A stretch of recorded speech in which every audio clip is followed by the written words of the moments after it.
I heard non-stop talking, like fighting, for an hour the night of the shooting. Police quote Pistorius' neighbor in murder bail hearing. That is our top story, and this is the Arise News Hour.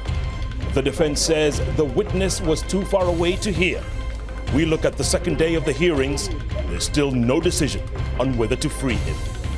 Also in the program tonight, a French family of 7 is taken hostage in northern Cameroon. The French government blames Boko Haram. We'll have the full story. Tunisia's leading politicians meet to choose a new leader after the prime minister resigns. And want to feel like a star for a day? Well, if you have a few $1,000s to spare, you can now have your own entourage of photographers and journalists tracking your every move.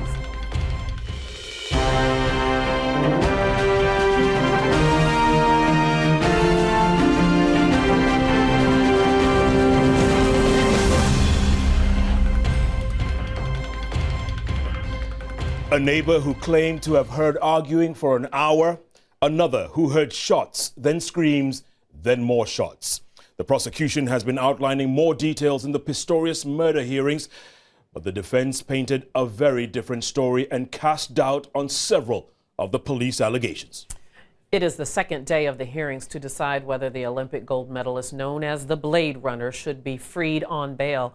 His trial for murdering girlfriend Riva Steenkamp on Valentine's Day could be several months away. Oscar Pistorius arrived at court for the second day of the hearing. His head bowed. He heard prosecutors and police argue that granting him bail could see him flee South Africa. Again, his father, brother, and sister were on hand to offer support to the Paralympian accused of murdering his girlfriend, Riva Steenkamp. Police took the stand and said a witness had testified to hearing what sounded like fighting between the hours of 2 and 3 a.m. on the day Steenkamp was shot dead. They said another witness heard gunshots, saw the lights in the house on, and heard a female scream before 2 more shots were fired. The court was shown a floor plan of Oscar Pistorius' bathroom as they tried to reconstruct events. His lawyer said he went to the bathroom not wearing his prosthetic legs, and that the angle the bullets were fired is important. The prosecution argued Pistorius was wearing his prostheses, and it seems that the shots were fired downwards. Police testified to finding an unlicensed 38mm gun in Oscar Pistorius' safe. They also claimed testosterone was found in Pistorius' bedroom cabinet. Not so, said his defense. They argue that the substance police discovered was actually an herbal remedy used by athletes. On the streets of Johannesburg, people are still stunned about what has happened to their national hero, but sympathy for him is waning. When you wake up, the first thing I would do would be look to see whether my partner's in bed, and not, if I hear a strange noise, I'd say to my partner, you stay here, I'll go and check. So to me, that's the biggest flaw in his whole version. An intruder will probably come in through the balcony, not through the bathroom. So I don't know, it just doesn't make sense to me. I mean, very disappointed. There are obviously questions to be asked. Why he didn't check to see if Riva was there, to see if she hadn't been harmed, you know, and then go check on who was the intruder, and then deal with them after he had checked that his partner was okay. The hearing adjourned until tomorrow morning. Now, our correspondent Barry Bateman has been in court for all the proceedings so far. He's on the line from Pretoria now. Barry, it seems like during the morning session, the prosecution was literally poking holes into Oscar Pistorius' statement from the day before, but in the afternoon, the defense came back really strong. Yeah, it's always like that when you're leading your own witness and, there's no probing questions. They just give the evidence unquestioned. And that's what we'd expect. And it did go well for the prosecution in the morning. The investigating officer, he was speaking about bullet trajectories and where Oscar Pistorius was standing at the time, where they found their shell casings. You had these witness statements that supported their claim that there were these arguments before the shooting. It supports their claim that it was this fight where Riva Steenkamp eventually locked herself in the bathroom. You had these, the testosterone that was found in the house. This supports that side allegation that he might have been in some roid rage, as they refer to it. We had evidence about his phones that were seized. None of them showed any evidence, or there was no log of any calls to paramedics or for help. But when it turned and we got to that cross-examination, defense advocate Barry Rue ripped into all of these. And it turned out that the investigating team appears not to have done as much homework as they should have. Indeed. And Barry, for those of us watching this bail hearing from outside South Africa, it seems like there's a little too much information being, I guess, introduced at such an early stage. This is not the trial, I'm trying to say. This is just a bail hearing. That's right, but I mean, as long as it doesn't prejudice the case, and that I think is the underlying judicial principle that'll be at play here. The evidence that is presented by the accused in the bail application can ultimately be used in the trial against him, and the same goes for whatever the state submits as well. I mean, it will all go towards what will be used later in the trial. It in no way would undermine the prosecution of the accused, and it certainly wouldn't prejudice and undermine the accused in the matter. So perhaps the legal system is different to elsewhere, but in this particular case, where we do have a magistrate and not a jury system, it has no bearing on it. Barry, I know that Oscar Pistorius is very popular out there in the streets, or he was up until a few days ago. What's the mood like? What's the tone? Is the tide changing when you talk to people? Well, no, Oscar Pistorius is certainly still very popular, and you do have a very mixed reaction from South Africans. You do have his support, and I think that's evident in the courtroom. His close family, he has friends. You look at people who are giving him statements in his support in his case. And South Africans represent that as well. I mean, he is a hero to many. He was at the Olympic Games last year, and he's overcome a lot. But then, of course, you got the Reeva Steenkamp side, people who were close to her, people who look at it from a violence against women side, and they see this as, just another example of that type of crime. There's anger, there's disappointment, and I think there's the yearning for information as well as we get closer to establishing what really happened.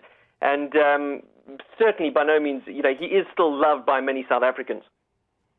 Barry, keep those tweets coming. Thanks so much, and keep up good work. Barry Bateman there joining us from South Africa. Debbie?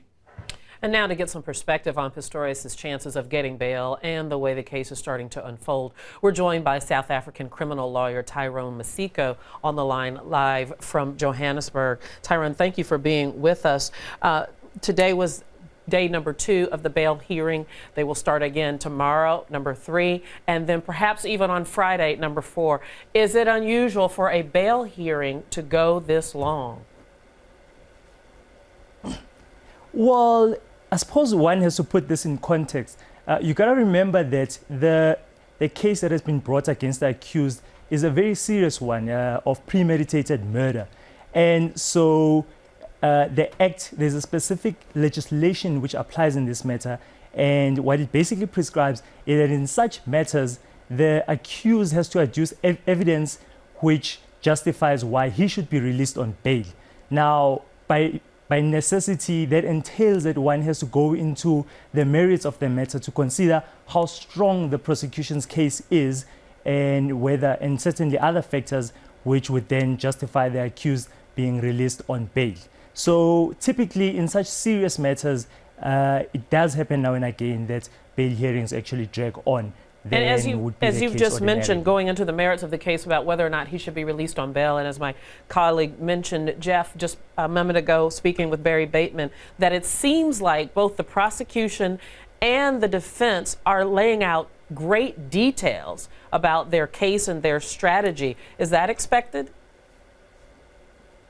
Well, it's expected and it's necessary. I mean, if you think about it, what would have happened here is the magistrate is sitting in a position where he's got to decide whether the accused, Oscar Pistorius, pending the hearing of the trial, is going to be remanded in prison or he has to be released. Now, given the circumstances of this murder, the magistrate would not be aware. Remember that, all what is being bandied about in public is not something that the magistrate is going to take into cognizance in coming to his decision. And so the parties have to place the magistrate in a position in which he can actually make such a decision. He's got sufficient facts, and there are a lot of considerations that one has to weigh up here, such as whether Oscar Pistorius is a flight risk. Now, you recall that there were lengthy discussions and evidence led on this matter on whether he has a home in Italy, a house in Italy, which were the allegations that were bandied about.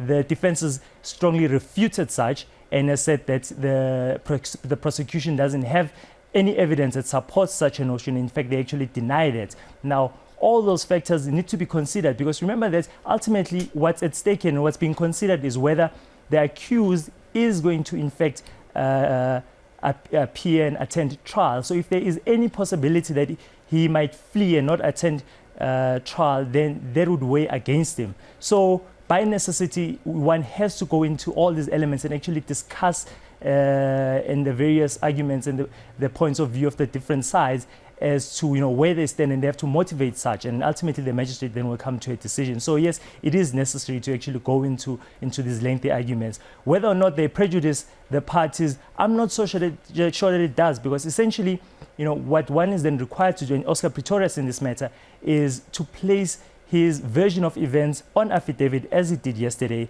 and the defense to the prosecution to then lead their evidence on which they did through the investigating officer, and then the magistrate will weigh that up. Tyra, very quickly and very shortly, I'm going to put you on the spot here. Based on what you've heard so far, and I know we still haven't heard everything, what do you think the likelihood is that Oscar Pistorius will be released on bail? Well, what is expected to happen tomorrow is that both the prosecution and the state is going to lead or basically have oral arguments in the matter, in which they summarize the various law pertaining to this matter as it favors or works against them. Now, my personal view at this point is that, given the fact that the investigating officer was taken to task this afternoon on various positions of the state and shown that the state's case is weak, that might actually work in the defense favor, and I reckon that there is a good chance that Oscar Pistorius might actually be granted bail. Well, it's sure going to be interesting to see what happens. Tyrone Masiko from Johannesburg, thank you so much for your time and perspective. Jeff? Indeed.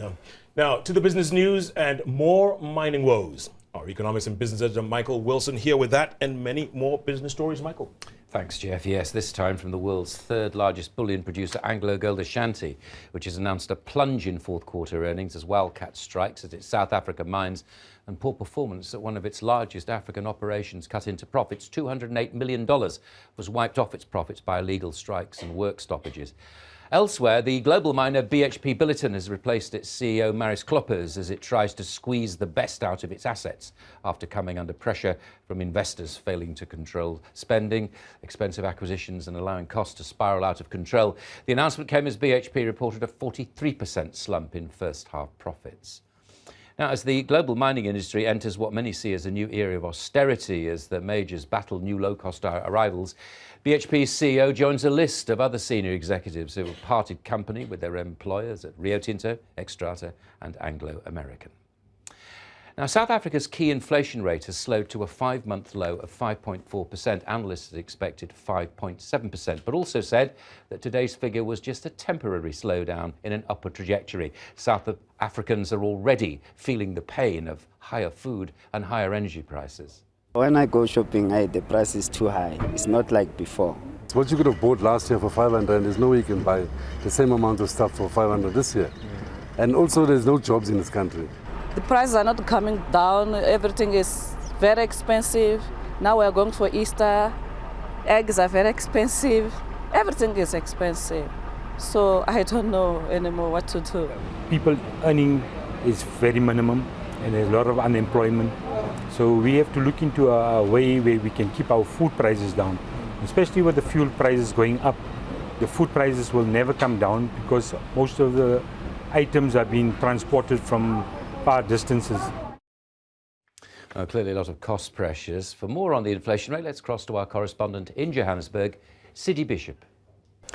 Michael, they were lower than expected because in December the petrol price came down by 13 cents a litre, which was not considered by economists. And it's really strange because there's always a lag-on effect in what happened last month and what's going to happen in coming months.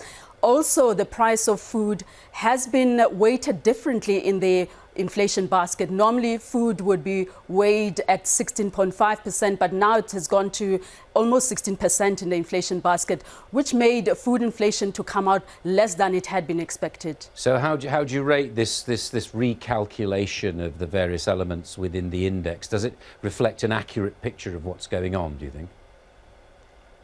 There's actually a huge debate on the reflection of that because economists are saying, for instance, if you take the food inflation basket, they're saying it was weighed according to the manner in which consumption patterns have changed. For instance, they were saying the food will be consumed more in upper classes where the people have a leverage of spending whatever they can afford on food, and the lower classes would not be spending much on food. But if you look at the reality, the lower classes or the lower income groups will be spending much on food because they have nothing else to spend on except to buy food and pay for fees and pay for transport costs. But when you go to the other income groups, you find that the expenditure patterns are completely different. People buy cell phones, people buy iPods, people buy motor cars, people pay mortgages. So food will be a very little component of what they spend on. So the view is this is not a good reflection because when it comes to coming months, wheat is going to go up, transport costs are going to go up. This is going to impact on the inflation and then perhaps put their weighting into disarray. And also, we understand that whatever these figures say, inflation is in general going up, isn't it? Because we've often talked about the impact of higher energy prices and so on. That is true. I mean, for instance, if you go out in the shops and speak to an ordinary South African and ask if what they see as what we say is inflation and what they see on the shelf, can they relate to it? And they will tell you that we normally dispute the figures that we see as when you guys say inflation is decelerating because we can see when we buy, our pockets are squeezed. We're spending more and more on food. We're spending more and more on electricity. We're also spending more on transport. So we do not understand the rationale behind the numbers that are not really reflecting what we're feeling in our wallets. Now, finally, Sidi, we've been talking in the programme about the mining industry, and Moody's, the ratings agency, have downgraded some of Anglo-American's debt, haven't they? Now, it's only a tiny thing, but how significant are you seeing that right now? You know, economists were saying they did expect some kind of a shift, actually perhaps a little downgrade in Anglo, and they're not surprised because Anglo is is actually the biggest mining company in the world. So this is going to negatively affect perceptions for mining investment in South Africa. They say unless the government comes in and intervenes right now to calm the fears of investing in South Africa, to communicate with the mining industry and tell them what is the way forward.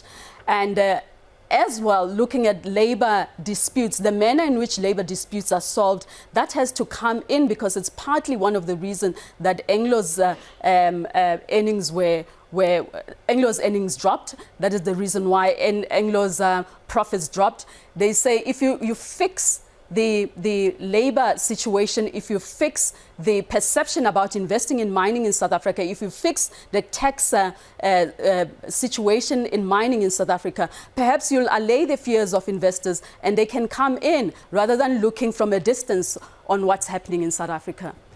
Sidi Bishop, thank you very much indeed. That's the economy. Let's have a look at the stock markets. And South African stocks fell as shares of major mining companies tumbled on those disappointing earnings. Kenyan shares fell as investors were disappointed by company results and in front of the forthcoming national elections. And Nigeria's benchmark stock index, though, rose to its highest in more than 4 years as investors speculated that lenders will post positive year-end earnings. The Naira closed its strongest in nearly a week as offshore investors bought heavily into a treasury bill auction there. The Rand found support as protesting miners returned to work at the Amplatz mine after those clashes on Monday. Kenyan shilling firmed slightly, although importers have been amassing dollars ahead of next month's elections. We'll see how that all works out.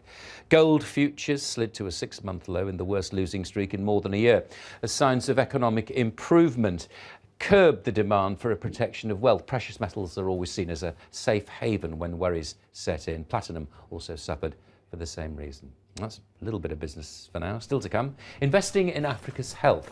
Pharmaceuticals, new frontier. Debbie. All right, Mikey, we'll see you later on in the show. Thanks so much. Well, a family of French citizens has been kidnapped in Cameroon in the first attack of its kind in the Western African country. Arise News' David Glencorse reports. It was the front page on all the newspapers in France today. 7 French citizens, 3 adults and 4 children, seized in the first kidnapping of Westerners in Cameroon. On Tuesday, the family had made a sightseeing trip to Waza National Park in the north of the country. Hours later, they were taken by 6 armed men on motorbikes. They were abducted in the village of Dabanga, 6 miles from the Nigerian border, and Nigeria is where French authorities are convinced they're now being held hostage. They were taken by a terrorist group which we know about, which is based in Nigeria. The greatest likelihood is that they are being taken to Nigeria. Although no group has claimed responsibility for the kidnapping, the French defense minister named Nigerian terrorist group Boko Haram as the likely culprits. We believe that it's Boko Haram group which is behind the kidnapping. These are the groups that have the same fundamentalism, same methods, whether it's in Mali, Somalia or Nigeria.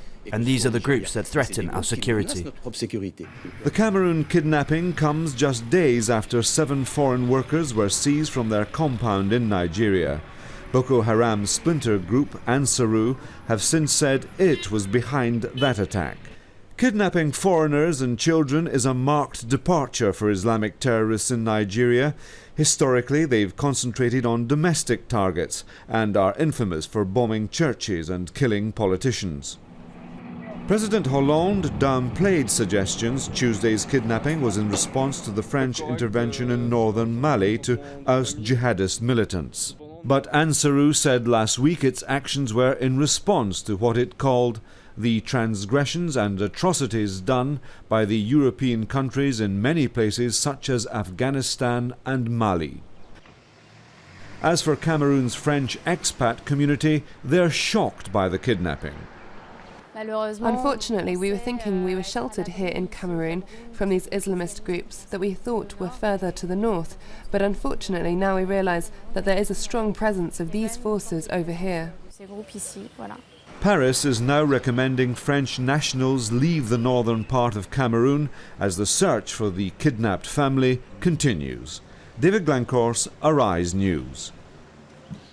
Now, Mirabelle Enam is a translator in Douala, Cameroon. She joins us live on the phone. Mirabelle, real quick, this is obviously a big surprise because kidnappings are not very common in Cameroon. Is this Waza National Park area considered a safe place? Well, Jason, so far it has been a safe place till this kidnapping took place. The kidnapping took place specifically in the Gabanga village, in the Shari division of the far north region of Cameroon. So far it had been a safe place. Tell me something, Mirabelle. Boko Haram, have they had any incursions into Cameroon at all? Are they known to have worked inside Cameroon? Yeah. It's said that for 3 months now, the Cameroon-Chad and Cameroon-Nigeria borders have been blocked because of armed traffic between Boko Haram Cameroon and Boko Haram Nigeria. So they have been carrying out some activities in the northern part of Cameroon.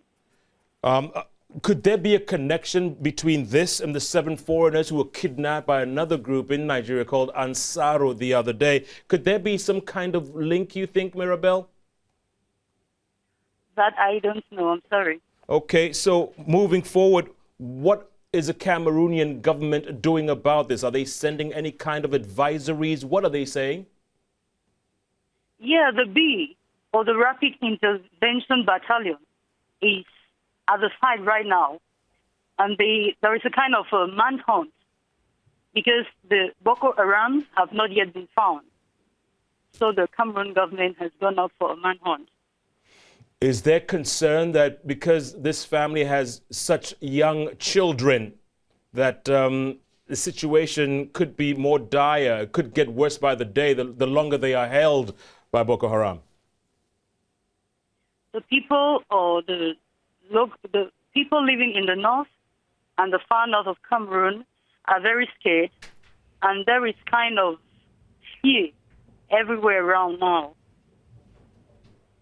Mirabel, thank you so much. Keep us posted on that story. That's Mirabel Enam talking to us there from Douala, Cameroon. Debbie? In other news, Jesse Jackson Jr., the former U.S. congressman who was once seen as a rising political star, is expected to plead guilty to misusing campaign funds today. His wife will also appear in court today on tax fraud charges. Our correspondent, Colin Campbell, is on the line from Washington, D.C. So, Colin, I know that this has been going on today. Jesse Jackson, has he already appeared, and what can we expect to happen with his wife today as well? Debbie, that happened just moments ago. Jesse Jackson Jr. pleaded guilty to misusing campaign funds at a federal court in Chicago. His wife was with him, but she's not expected to plead until later on today. They both had solemn looks on their faces as they walked by reporters. Jesse Jackson Jr. did look up, probably confused as to whether he wanted to make a comment or not, being a former politician and all, but he decided that this was a better time for him to refrain from making a comment and keep silent. He's accused of misusing $750,000 in campaign funds and using them to buy personal items such as clothing, watches, furniture, and other assorted items. His wife is accused of falsifying her tax returns and her income statements. And there are indications that this whole ordeal is taking a lot of stress to the former congressman. His father, Jesse Jackson Sr., the famed civil rights activist, said that his son is under constant medical supervision, under tight medical supervision, as he battles a bipolar disorder. Jesse Jackson Jr. faces 5 years in prison if convicted. His wife faces 3, and again, she's expected to plead guilty later on today. Well, let's turn from the Jacksons and talk about Vice President Joe Biden. He is known for saying, shall we say, provocative comments from time to time. Tell us about Mr. Biden's recent comment about shotguns. Yeah, well, the vice president is known for making gaffes from time to time. This is a comment that might have surprised a few people. Some may actually think it's a gaffe. Others may say it's more of a calculated statement. The vice president, in an interview through Facebook for Parents Magazine, suggested that if people want to defend themselves, defend their home, their families, that they should go out and buy a shotgun. And as a lot of people have criticized the White House for saying that the White House wants to take guns away from people, that they want to violate the Second Amendment, that they're totally against gun possession. This is a departure from that groupthink that people have for the White House, that they want to take away guns. The vice president said that he suggested to his wife that if she were ever to be threatened by an intruder, to have a shotgun and fire it a couple times in the air. So a lot of people say that this was not necessarily the message that the White House wanted to put out there, is for people to go out and buy themselves shotguns by the dozens to defend themselves, but it does show a little bit more moderation in approaches to gun control. So it depends on what side of the aisle people are on. Some have said that the vice president has shown a more reasonable approach to gun control. Some have said that his comments are nothing short of bizarre, painting a picture that shows something like out of a Western movie with a woman on a porch shooting shotgun shells into the air. So it really depends, but it does show that the White House does honor the Second Amendment, but feels there should be a more balanced approach into what types of weapons people should have, not the military assault rifles that the vice president was advocating against. Well, he may have just been crazy like a fox. We'll see. Colin Campbell in D.C., thank you so much. We'll see you soon. Okay. Take. You are watching the News Hour here on Arise. Our top stories this evening. Hours of arguments before the fatal shots were fired. The police give their version of the events that led to Reva Steenkamp's death. Taken captive in Cameroon, terrorist group Boko Haram are blamed after a French family, including 4 children, are seized close to the Nigerian border. Paris warns all French citizens to avoid the region. And more uncertainty in Tunisia. Moderate Prime Minister Hamadi Jabali steps down after failing to appoint a technocratic government to steer his country out of instability. And still to come on the show, do you fancy being famous? Well, now you can get the paparazzi and the frenzied fans following your every move.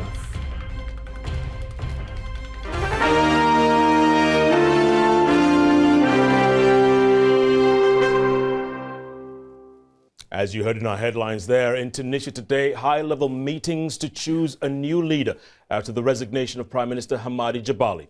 Tunisia has been in crisis since the assassination earlier this month of popular secularist politician Chokri Belaid. His murder and the 2 weeks of political crisis it has sparked have only deepened mistrust between Tunisia's Islamist and secularist factions. Arise News' Heather Scott has that story.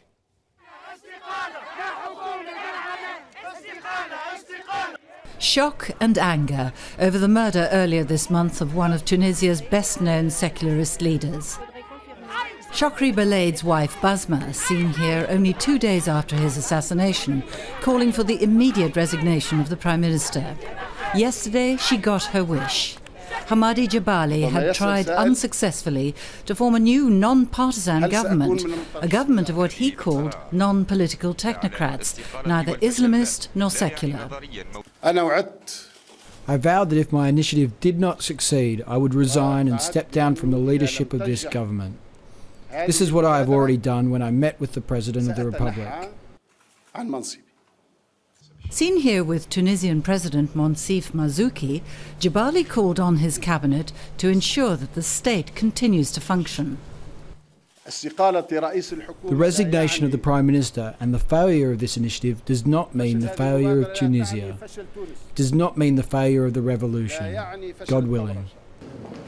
Rashid Ghannouchi heads the Islamist Ennahda party. He played a key role in blocking Jabali's attempts to form a new government. He and President Mazouki meet today to find a new prime minister, but all sides are calling for early elections.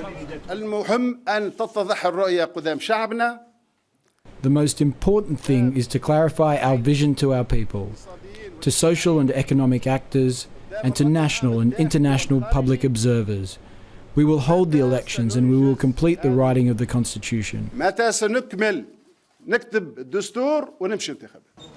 The international credit rating agency Standard & Poor's has downgraded Tunisia, warning that the political standoff could deteriorate further.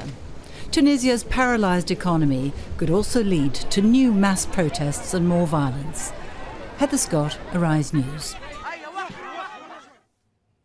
We're now joined by Dr. Geeta Subramaniam, who is a regular commentator for us on things that are happening in Tunisia, and she joins us via Skype from Tunis. Dr. Subramaniam, thank you for joining us. I just wonder, does the resignation of Hamadi Jabali make problems worse or solve some problems? It makes problems worse, at least in the short term, because it sort of throws the future of the country into uncertainty. People are a little alarmed that,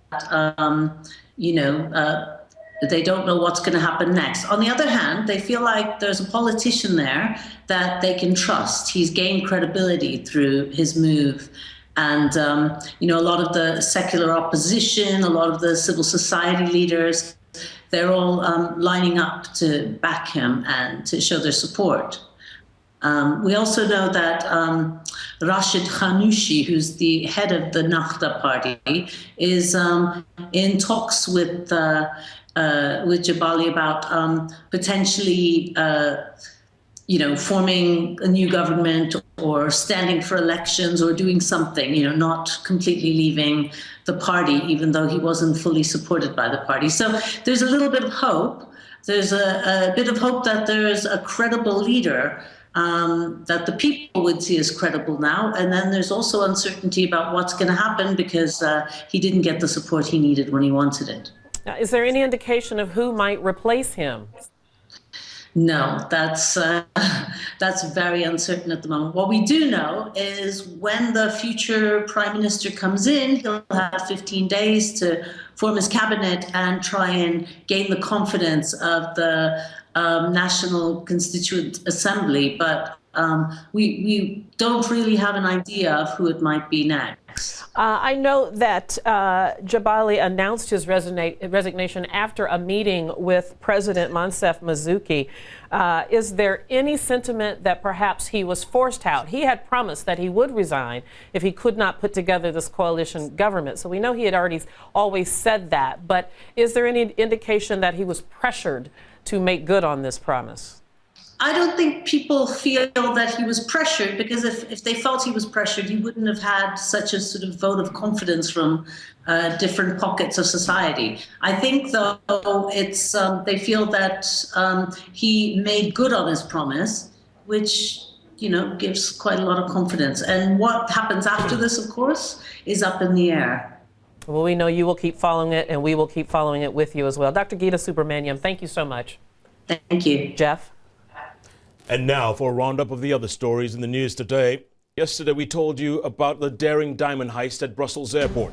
And now there's been another major jewel theft in Europe. French police are investigating after armed robbers made off with millions of euros worth of gems from this Paris department store. No one was hurt in the holdup that is not thought to be connected to the Brussels crime. At least 16 people have been injured, some of them seriously, after a gas explosion at a restaurant in Kansas City, Missouri. Firefighters fought the inferno for hours and had to evacuate everyone within a 2-block radius of the blaze. And get this, Michael Jackson's 16-year-old son is following his father into the world of showbiz. Prince Jackson has been signed up by the U.S. TV show Entertainment Tonight to be a correspondent, interviewing, yes, celebrities.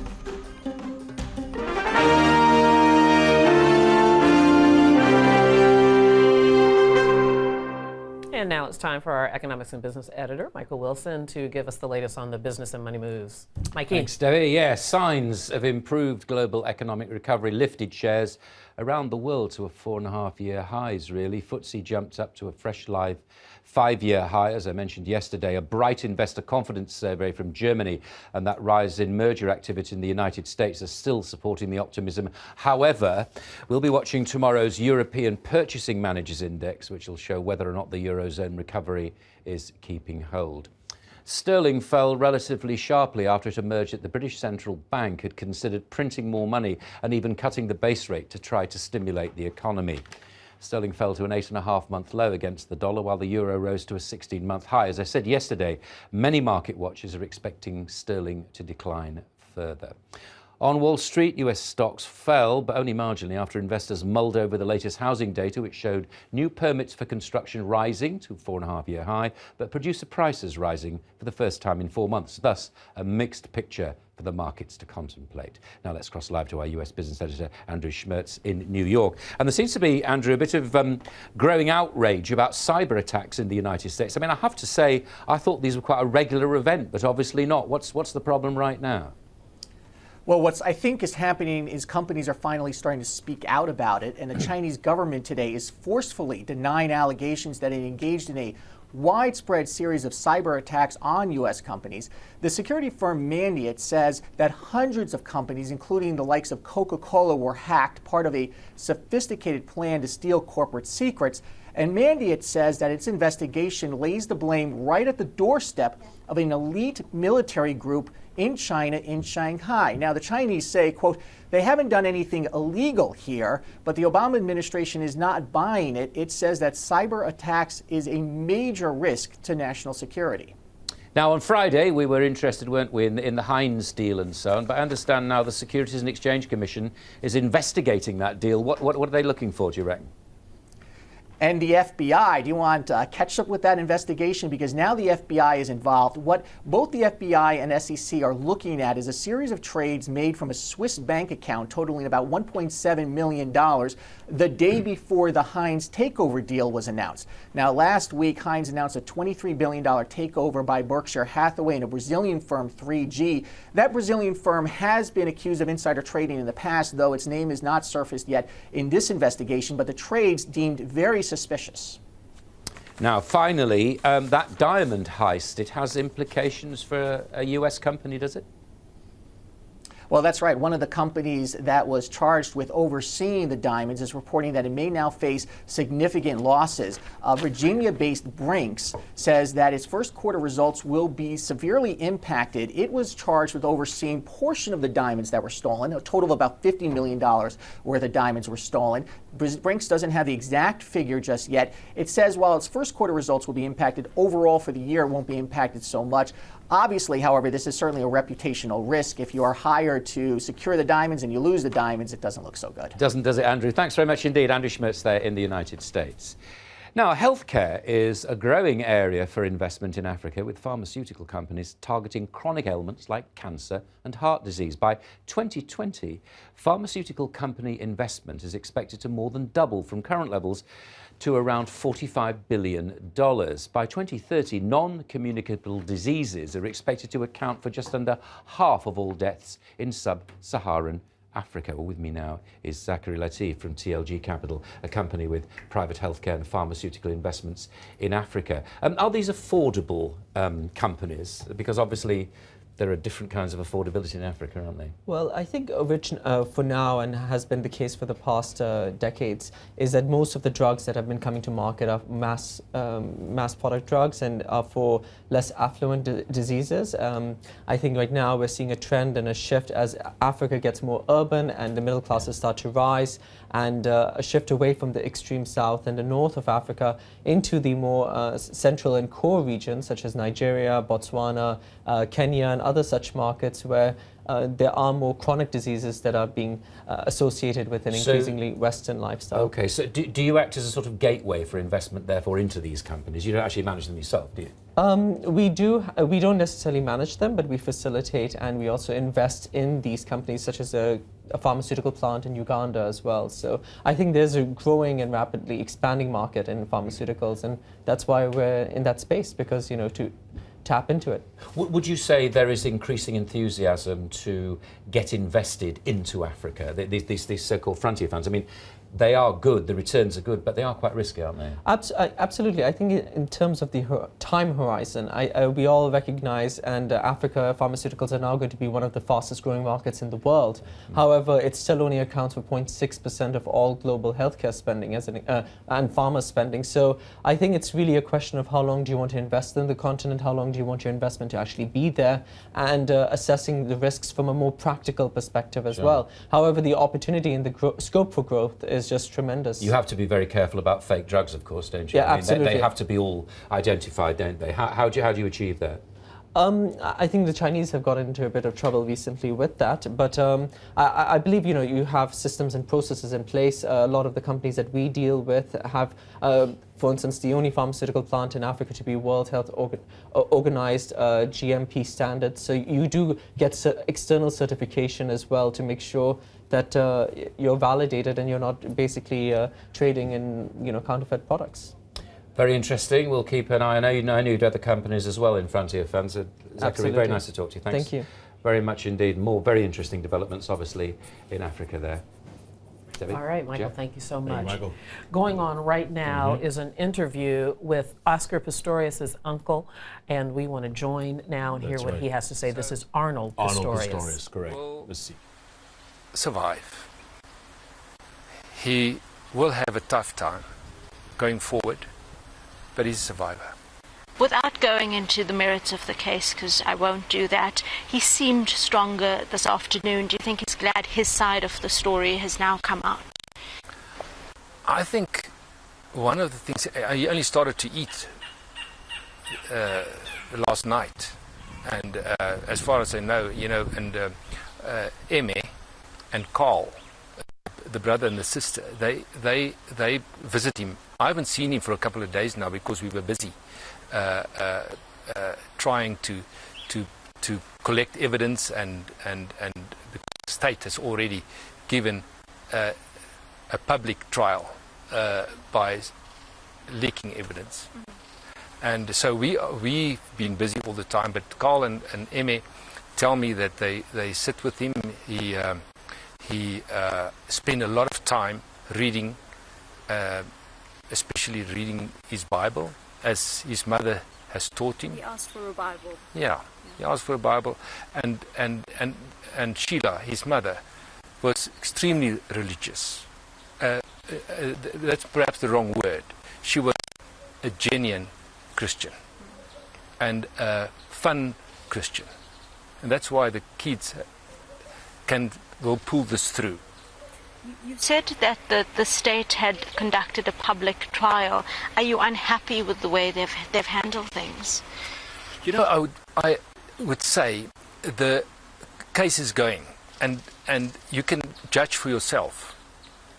Like light controls darkness, truth will prevail. And as we go along, because I know the truth, I know exactly what happened. And I know one thing is that the puzzle is not going to fit where the state want to fit it. It just won't fit there. It fits here on a very tragic scenario where things happened in such a way that Oscar thought it was a intruder. Now, Oscar has said that the relationship between him and Reva was one of love and it was a tragedy. Has the family been in contact with the Steenkamp family?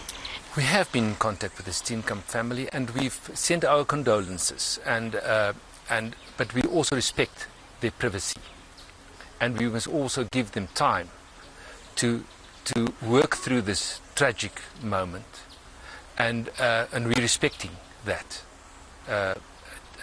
So we allow them to grieve and work through this death of their beloved daughter privately. There are all these allegations about Oscar's history with violence. Did that come as a shock to you, and what is your message to the public given these allegations? What are you saying? There's all these allegations in the public domain. You say allegations. Yes, allegations.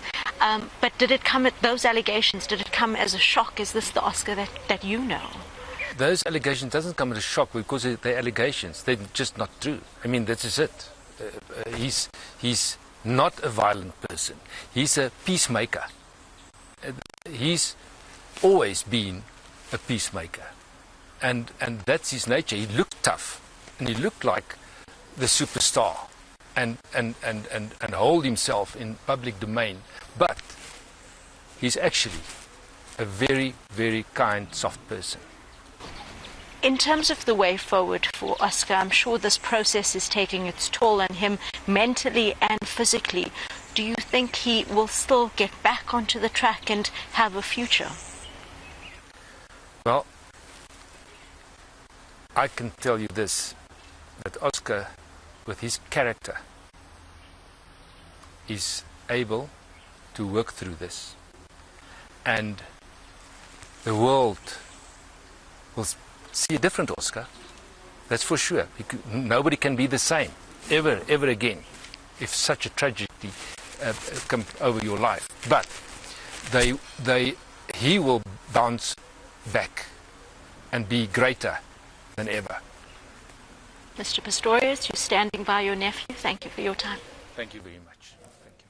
You're watching the Arise News Hour, and a very emotional Arnold Pistorius, that's Oscar Pistorius' uncle, speaking after the second day of his nephew's bail hearing at a Pretoria courtroom. Debbie, you must have noticed he was very emotional. Also talked about family immediately, Oscar's family, his brother, his sister, his late mother. Absolutely, and of course he is sticking up for the character of his nephew. When he was asked about the allegations of Oscar Pistorius' previous alleged violent outbursts, he called Oscar a peacemaker. He said that he was a man of great character and that this would be hard to come back from, but that Oscar would be the kind of person that could do it. And again, that was Arnold Pistorius, the uncle of Oscar Pistorius. Indeed. Okay. You're watching the Arise News Hour now. We have to switch to what we call the good stuff, sports. In the Champions League, Arsenal suffered a major setback after losing to Bayern Munich 3-1 at home. Manager Arsene Wenger admitted he now faces an uphill challenge to stay in the competition. Look, we will have two battles, but the maybe the easier battle will be to be back in the Champions League. But we have to give absolutely everything to try to change things in the second leg. The road to Wembley continues tonight. 4 times champion Barcelona travel to AC Milan this evening. AC Milan President Silvio Berlusconi has urged his players to man-mark Lionel Messi this evening. The World Player of the Year scored his 300th goal for his club this past weekend. Manchester United's chief executive has announced that he will be stepping down from his role. David Gill joined the club in 1997 before taking up the role of chief executive in 2003. Sir Alex Ferguson described the decision as a big loss to the club. And Chelsea will be looking to make it one step closer to a Europa League title. Manager Rafa Benitez has come under fire this season and will be desperate to win his first trophy at the club. The Blues have a 1-0 advantage when they host Sparta Prague tomorrow night.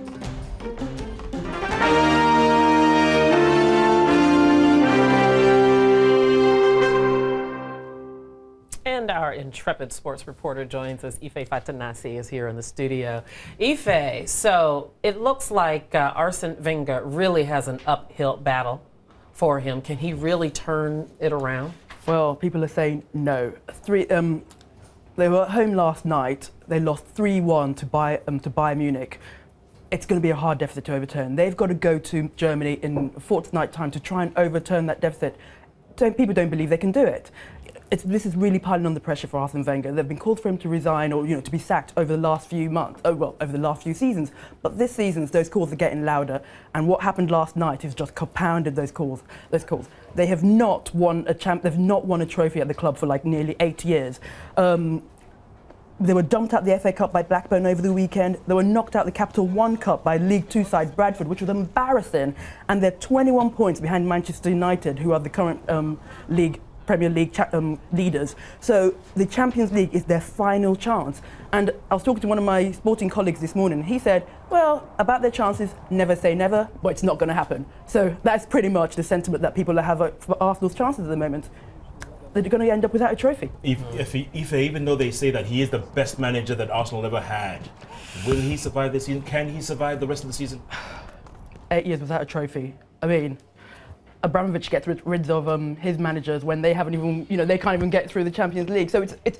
I'm surprised he's been there this long, but it's just, how much longer can they hold on to him? And he has to start getting results. And as I said, this season, I've just given you that catalogue of bad luck they've had this season, and it's just, yeah. Let me see if I can change the expression on your face. Tonight's Champions League game, it's the Giants of Italy facing the Giants of Spain. What's that going to look like? Okay, Barcelona versus AC Milan. Let's look at the teams.